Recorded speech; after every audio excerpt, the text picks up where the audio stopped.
Welcome again. आज का हमारा टॉपिक है BPSC 134।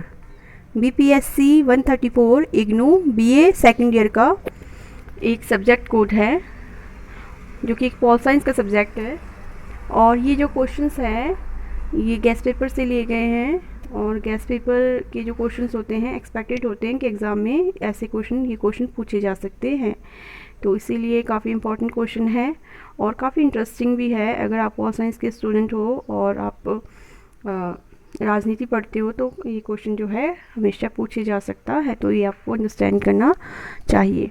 तो देखते हैं क्वेश्चन क्या है। Let's start our topic. शीत युद्ध का अर्थ स्पष्ट करते हुए इसकी प्रमुख विशेषताएं बताइए। तो आपसे प्रश्न किया जा रहा है कि शीत युद्ध का अर्थ क्या है और इसकी विशेषताएं क्या होती है। तो शीत युद्ध का अर्थ आप पहले समझिए कि शीत युद्ध क्या होता है। शीत युद्ध एक ऐसा युद्ध है जिसमें एक्चुअल में वास्तविक रूप से कोई युद्ध नहीं हो रहा था, परंतु युद्ध की पूरी स्थिति बनी हुई थी। तो शीत युद्ध का अर्थ है कि जब वास्तव में कोई युद्ध ना हो रहा हो परंतु युद्ध की स्थिति बनी रहे। ऐसा समय कब हुआ था कि ऐसी स्थिति तब हुई थी जब पूरा विश्व दो महान शक्ति गुटों में बंट चुका था। और एक तरफ था अमेरिका, संयुक्त राज्य अमेरिका और उसके मित्र राष्ट्र, ठीक है। और दूसरी तरफ थे सोवियत संघ, और सोवियत संघ आपको पता है USSR, और जो कि आजकल रूस है उसका विघटन, सोवियत संघ का विघटन हो गया है और अब रूस कहते हैं उसको। तो सोवियत संघ, दूसरी तरफ था सोवियत संघ और उसके कुछ मित्र राष्ट्र। तो ये पूरा विश्व जो है इन दो गुटों में बंट चुका था। और ये जो लड़ाई थी, ये युद्ध था, ये वास्तविक में जैसे युद्ध होता है गोला बारूद के साथ ऐसे सैनिक लड़ते हैं, वैसा युद्ध नहीं था, बल्कि वैचारिक युद्ध था, मतलब विचारों की लड़ाई थी। तो विचारों की लड़ाई कैसी थी? क्योंकि जो सोवियत संघ वाला गुट था, सोवियत संघ और उसके जो मित्र राष्ट्र थे वो साम्यवादी विचारधारा को मानते थे, साम्यवादी अथवा समाजवादी विचारधारा को मानते थे, उसके समर्थक थे। देखो यहाँ लिखा हुआ है। और जबकि जो अमेरिका वाला गुट था, संयुक्त राष्ट्र अमेरिका और उसके जो मित्र राष्ट्र थे वो पूंजीवादी अर्थव्यवस्था के समर्थक थे, वो पूंजीवादी अर्थव्यवस्था को मानते थे।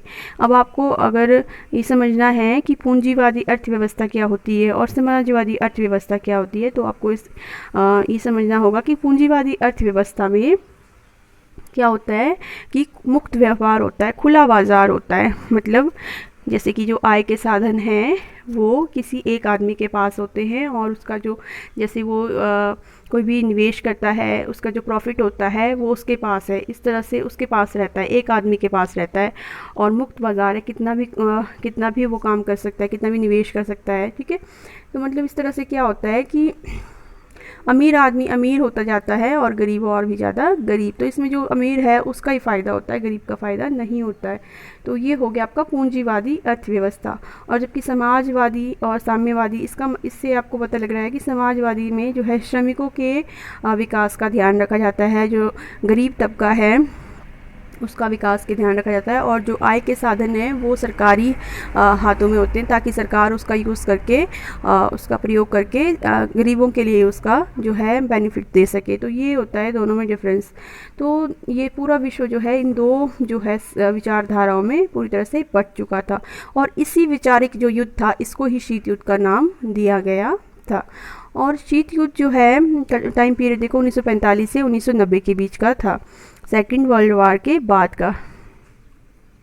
तो इस युद्ध ने जो ये विश्व युद्ध, ये शीत युद्ध था, इसने पूरे विश्व को दो खेमों में, दो भागों में, दो गुटों में विभाजित कर दिया था। और जो दोनों गुट थे जिसमें एक तरफ जो है संयुक्त राज्य अमेरिका था और दूसरी तरफ सोवियत संघ USSR था, ये दोनों ही चाहते थे कि बाकी जो छोटे छोटे देश है, विकासशील देश है, वो इनके प्रभाव में रहें। तो ये अपने प्रभाव में रखना चाहते थे और इसीलिए जो है ये कोशिश करते रहते थे और जो है रणनीतियाँ बनाते रहते थे। तो ये है आपका शीत युद्ध का अर्थ यहाँ तक। अब शीत युद्ध की विशेषताएं क्या थी? तो विश्व दो शक्ति गुटों में विभाजित था। जैसे कि अगर आपको इसका शीत युद्ध का पता लग गया तो आपको ये समझ आ जाएगा कि दो शक्ति गुटों में विभाजित हो गया था पूरा का पूरा विश्व।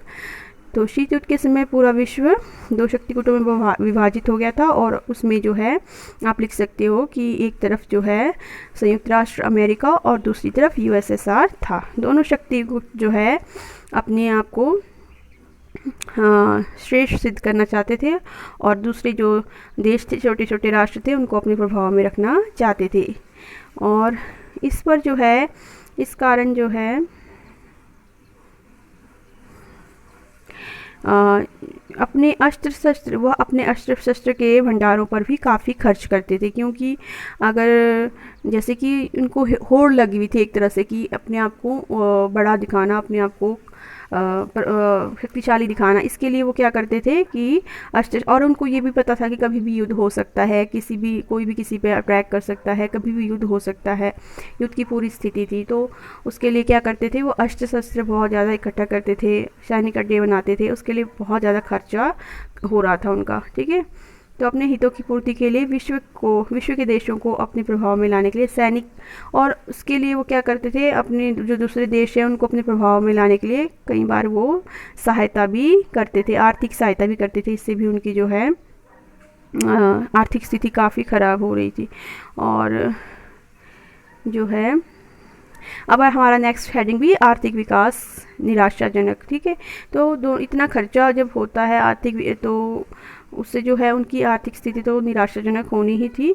दोनों शक्ति गुट अपने अपने सैनिक अड्डों तथा हथियारों पर बहुत अधिक खर्च करने लगे। इससे आर्थिक विकास काफ़ी निराशाजनक हो गई, और कई देशों के जो लोग थे वो लोग तो बगावत, दमन, गृह युद्ध के कारण मारे जाने लगे, क्योंकि जो उनके अधीन जो छोटे छोटे राष्ट्र थे वो अपने आप को मुक्त करवाना चाहते थे, उनसे फ्री करवाना चाहते थे, स्वतंत्र करवाना चाहते थे। जैसे सोवियत संघ का भी गठन हुआ तो काफ़ी छोटे छोटे राष्ट्र जो है उससे फ्री हुए, तो उसमें गृह युद्ध भी चलने लगी। तो इस तरह से पूरा जो आर्थिक व्यवस्था जो है खराब हो गई थी।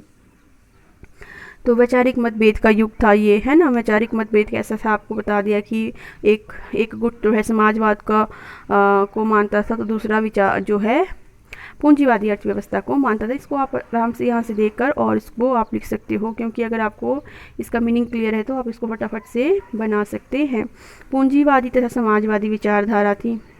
वैचारिक मतभेद में भी ये आ गया। पूंजीवादी तथा समाजवादी विचारधारा में पूंजीवादी विचारधारा को आप एक्सप्लेन करो कि जहाँ पर उदार लोकतंत्र, मुक्त बाजार अर्थव्यवस्था थी, और दूसरी तरफ जो समाजवाद का अर्थ था कि राज्य का स्वामित्व, श्रमिकों के अधिकार और समतावादी व्यवस्था। तो दोनों विचारधाराओं क्या होती है इसको एक्सप्लेन कर दिया गया है यहाँ पर। परस्पर विरोध। शीत युद्ध के दौरान जो है अमेरिका साम्यवाद को स्वतंत्र और विश्व शांति का शत्रु बताता था। ठीक है, अमेरिका क्या करता था, यूएसएसआर को विश्व शांति के लिए और साम्यवाद को विश्व शांति के लिए खतरा बताता था। और रूस क्या कहता था, रूस कहता था कि अमेरिका तो उपनिवेशवादी है, क्योंकि उपनिवेश बनाता है छोटे छोटे राष्ट्रों को अपने, तो इसीलिए जो है साम्यवादी विचारधारा तो है रामबाण औषधि है। तो इस तरह से आपस में प्रतिस्पर्धा थी, परस्पर विरोध था इनमें। तो ये आपका ये हेडिंग्स क्लियर हो गए, 1 2 3 4 5 हेडिंग्स, और इसका अर्थ तो 10-12 नंबर का क्वेश्चन आपका ये बन जाता है। इसमें आप अगर ज़्यादा नंबर का क्वेश्चन आता है तो इसमें आप मटेरियल थोड़ा सा और डाल सकते हैं। आपको अर्थ क्लियर है तो आप मटेरियल भी इसमें अच्छे से डाल सकते हैं। अब नेक्स्ट क्वेश्चन भी इसी के क्वेश्चन से रिलेटेड है। उत्तर शीत युद्ध काल की विशेषताओं का वर्णन कीजिए। अब जैसे शीत युद्ध काल पढ़ा आपने, शीत युद्ध क्या होता है, तो उत्तर शीत युद्ध का मतलब यह है कि जो शीत युद्ध के बाद का समय था उसको उत्तर शीत युद्ध का नाम दिया गया है, शीत युद्ध के बाद का समय। तो शीत युद्ध के बाद की जो विशेषताएं हैं यहाँ पर लिखा है। नेक्स्ट क्वेश्चन भी इसको इस तरह से पूछा जा सकता है कि शीत युद्ध के बाद की अंतर्राष्ट्रीय प्रणाली की महत्वपूर्ण विशेषताएं। जो अंतर्राष्ट्रीय प्रणाली क्या थी उसके बाद, शीत युद्ध के बाद, उसकी विशेषताएं। तो जैसे शीत युद्ध जब अंत हो रहा था तो उस समय यूएसएसआर का भी विघटन हो गया था, सोवियत संघ का विघटन हो गया था, मतलब टूट गया था सोवियत संघ, जितने भी उसमें राष्ट्र थे वो सब टूट गए थे। तो उससे क्या हो गया, जो साम्यवादी विचारधारा को मानते थे सोवियत संघ और उसके जो मित्र राष्ट्र थे, उस जो साम्यवादी विचारधारा था उसका भी पतन हो गया था। विश्व में एक ध्रुवीय व्यवस्था स्थापित हो गई थी। और पूरे विश्व में पहले तो 2 भागों में बटा था, पर जैसे ही शीत युद्ध समाप्त होता है, सोवियत संघ का विघटन हो जाता है, तो क्या होता है, पूरा जो विश्व है वो एक ध्रुवीय व्यवस्था में स्थापित हो जाती है। वहाँ पर एक ध्रुवीय व्यवस्था, उस व्यवस्था को कहा गया है जहाँ पर सिर्फ एकमात्र सुपर पावर था, और वो था संयुक्त राष्ट्र अमेरिका। संयुक्त राष्ट्र अमेरिका सुपर पावर बन गया था, और उसकी जो नीति थी मुक्त व्यापार, उदार लोकतंत्र, ये विचारधारा पूरी तरह से पूरे विश्व में फैल गई थी। और इसी पीरियड को जो है, इसी को ही एक ध्रुवीय व्यवस्था का नाम दिया गया था। तो शीत युद्ध की राजनीतिक व्यवस्था पूंजीवादी और साम्यवादी विचारधाराओं पर आधारित थी। तो पूरी की पूरी आपने पढ़ी कि शीत युद्ध की जो व्यवस्था थी कैसी थी, पूंजीवादी और साम्यवादी व्यवस्था पर आधारित थी। तो अब इसमें शीत युद्ध के बाद की जो विशेषता थी वो थी पूंजीवाद का प्रभुत्व तथा मुक्त बाजार।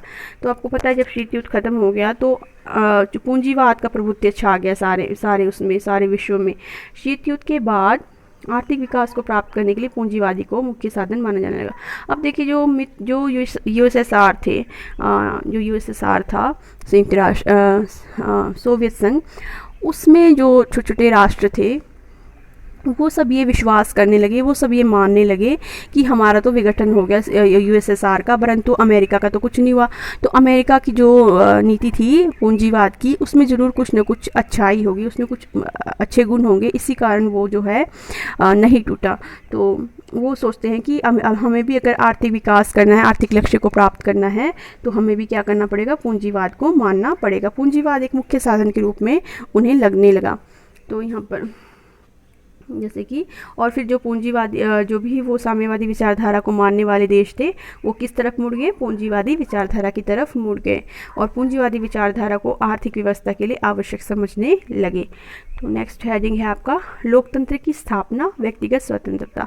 अब जैसे कि यूएसएसआर का विघटन हुआ तो कई छोटे छोटे राज्य जो है स्वतंत्र हो गए थे, ठीक है। तो उन जो स्वतंत्र हुए वहाँ पर नई नई न्यायपालिकाएं बनी, वहाँ पर कानून का शासन हुआ, मतदान के अधिकारों का विस्तार हुआ, ठीक है।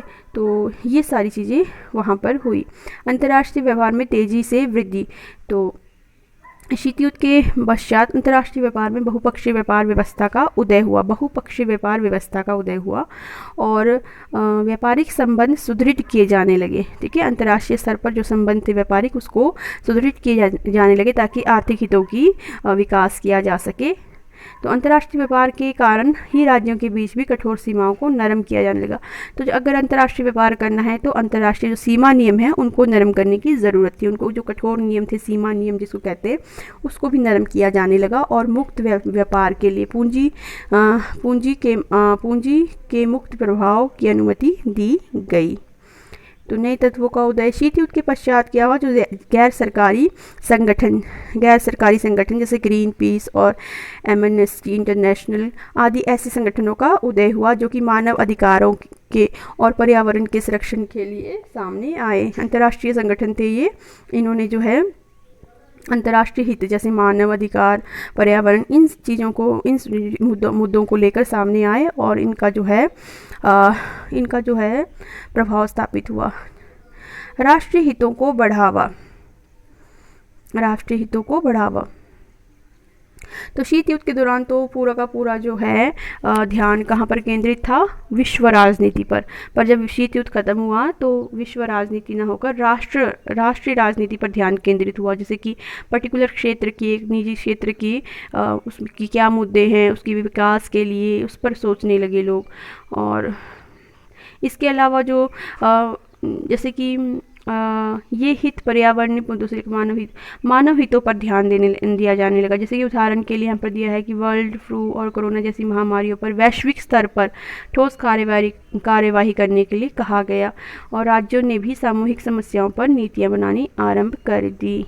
और लास्ट है आपका विश्व व्यापार संगठन और अंतर्राष्ट्रीय संगठनों का महत्व। शीत युद्ध के पश्चात जो है अंतर्राष्ट्रीय संगठनों का उदय हुआ, बहुत अभूतपूर्व उदय हुआ, अंतर्राष्ट्रीय संगठन बने और इनका महत्व बड़ी तेज़ी से बढ़ा। अंतर्राष्ट्रीय संगठनों के कई मुद्दे क्षेत्र से लेकर वैश्विक तक थे। तो इनके मुद्दे जो थे, जो ये संगठन बने अंतर्राष्ट्रीय स्तर पर, ये हर मुद्दे पर बात करते थे, चाहे वो वैश्विक हो या फिर क्षेत्रीय। और इसी के साथ जो है आपका जो है ये 2 क्वेश्चंस जो है कंप्लीट होते हैं। आई थिंक आपको समझ आया होगा अच्छे से। और अगर आपको वीडियो अच्छे लगे तो आप प्लीज़ सब्सक्राइब करें मेरे चैनल को। Thank you.